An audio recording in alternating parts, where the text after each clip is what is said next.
Лауай. Как? Да, Лауай. Лауай. Лауай. Лауай. Да. Имаше ли други Лауай? Да, имаше двама от Тайланд и двама от Казахстан, които бяха... Тия от Казахстан не са много Лауай. Единият беше рус. Единият беше рус. Единият беше рус. И какво? Единият беше рус. Те са синове на известни и богати личности в своите държави и по линия и връзки с китайското правителство са получили правото да се обучават в манастира. Резултата беше, някои от тях тренираха по 1 час седмично, а други просто си спяха в стаята и заминаха си, най-дълго остана 1 месец. Едно от момчетата. А ти? Аз отначало бях сложен в групата за чужденци и така наречените богати китайци, за които условията бяха малко по-различни. Тренира се 3-4 часа на ден.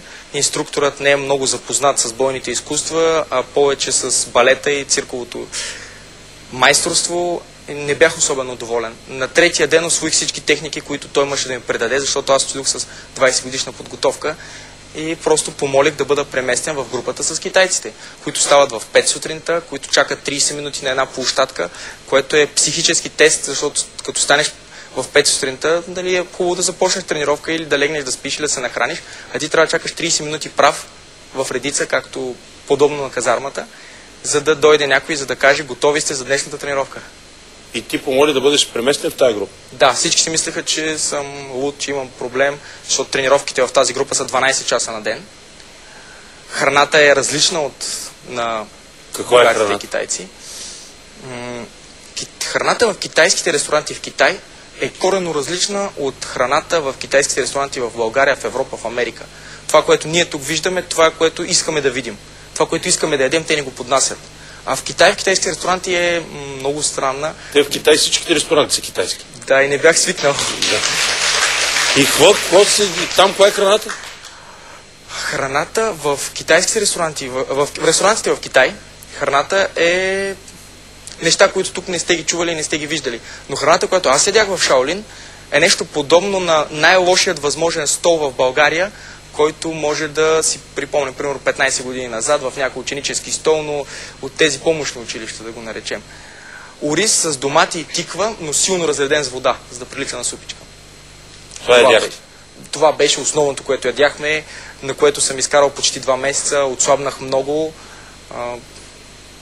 калих волята си, издръжливостта си да се справям във всякакви ситуации, включително и тази трудна за мен ситуация с храната. Си беше голям проблем. 12 часа тренировка и никакво възстановяване.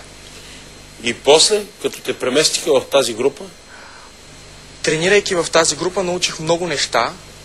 Научих наистина много интересни неща за мен, но всичко се промени, когато един ден, неделен ден, в стаята ми влезе един от ръководството на манастира, човек от настоятелството на манастира, и ми каза: сега е 9:20, тък му си закусил, значи 9:40 отиваш на едно състезание, ето облечи това анцукче, дето пише отзаде Шаолин, и тръгваш.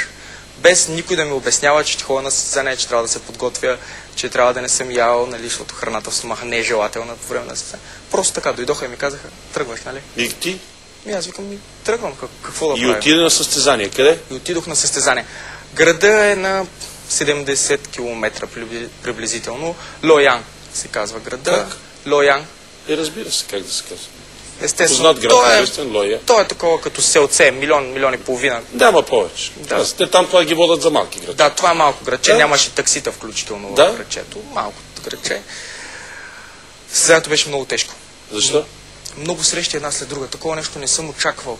От сутринта, като почнахме, като отидохме около 10:30 бяхме там, до 6 часа вечерта, срещи с много малки паузи. За да стигна до финала, играх 5 поредни срещи. Какви правила? Правилата на Санда.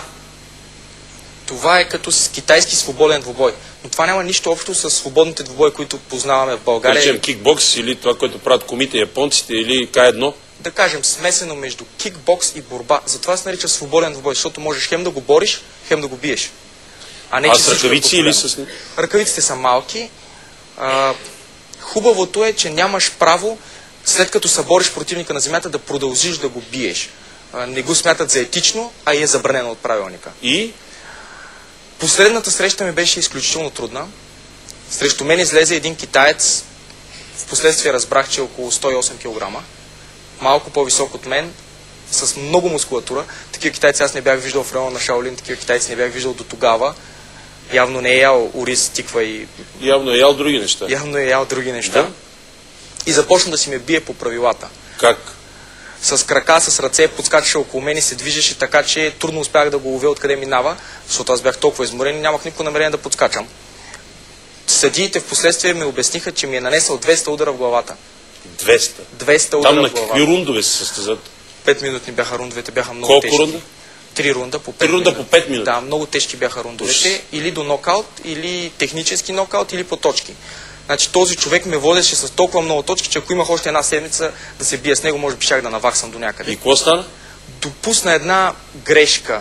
Не успя да ме оцели, защото залитнах от неговия удар с круше и се опита да се извърти с гръб към мен и да ме удари с лакът. Бях твърде близо и всъщност рамото му се опря в моята глава, а не лаката, защото не бях твърде близо. Хванах го през кръста и за момент ми мина мисълта да го хвърля на суплес назад. Да. Той е тежкият човек при тая умора, викам, няма да стане.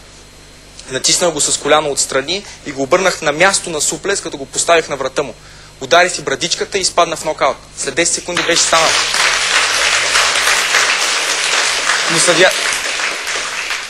Но съдията вече беше казал край на матча и се опита да ми вдигне лявата ръка, която беше леко подута и го помолих, ако може, нали, дясната, защото... Това си го направил заради тиквата, да знаеш.